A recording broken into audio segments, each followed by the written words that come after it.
بسم اللہ الرحمن الرحیم ناظرین، آپ دیکھ رہے ہیں امان ٹی وی یوٹیوب چینل۔ ناظرین، ہم اپڈیٹ آپ کے ساتھ شیئر کرنے جا رہے ہیں۔ اس سے پہلے گزارش ہے کہ میرے چینل کو سبسکرائب کر لیں اور ویڈیو کو لائک کریں تاکہ ہر نئی آنے والی ویڈیو آپ تک بر وقت پہنچ سکے۔ ناظرین، پاکستان میں الیکشن شیڈول کا اعلان ہونے کے بعد ملک بھر کے تمام انتخابی حلقوں میں الیکشن کی سرگرمیاں ہیں وہ شروع ہو چکی ہیں۔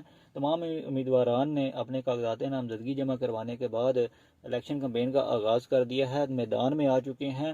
آج بات کرتے ہیں گجرات کے حلقہ N62 کی، جہاں سے 3 امیدوار جو ہیں اس وقت مضبوط ترین جو ہیں سمجھے جا رہے ہیں۔ مسلم لیگ نون کے چودھری عابد رضا کوٹلا جو کہ ہمیشہ کی طرح جو ہے وہ فیورٹ قرار دیے جاتے ہیں، جبکہ عوامی لیگ کے چودھری موسیٰ علی جو کہ چودھری وجاہ حسین کے صاحبزادے ہیں، اس حلقہ سے 4 سال سے جو وہ پولیٹیکل ورک کر رہے ہیں اور اپنی تمام تر کوششیں کر رہے ہیں کہ وہ اس سیٹ سے ون کریں، جبکہ چودھری الیاس جو کہ 2 بار چودھری عابد رضا کوٹلا کے مقابلہ پر آ چکے ہیں۔ 2013 میں تقریباً 60,000 انہوں نے ووٹ حاصل کیا، جبکہ 2018 میں چند ہزار ووٹوں سے وہ یہ الیکشن ہار گئے۔ چودھری عابد رضا کوٹلا جیتے، 2008 میں ملک حنیف امان اس نشست سے حلقہ N107 سے جیتے، جبکہ 2012 کے بائی الیکشن میں بھی مسلم لیگ نون کے ملک حنیف امان جو ہیں وہ یہ الیکشن جیتے، جبکہ رحمان نصیر مرالا جو ہیں وہ مسلم لیگ کاف اور پیپلز پارٹی کے مشترکہ امیدوار تھے، وہ یہ الیکشن ہار گئے۔ اسی طرح 2002 میں پیپلز پارٹی کے چودھری رحمان نصیر مرالا حلقہ N107 سے الیکشن جیت گئے، جبکہ دوسرے نمبر پر کاف لیگ کے سید نور الحسن شاہ مرحوم جو ہے وہ رہے۔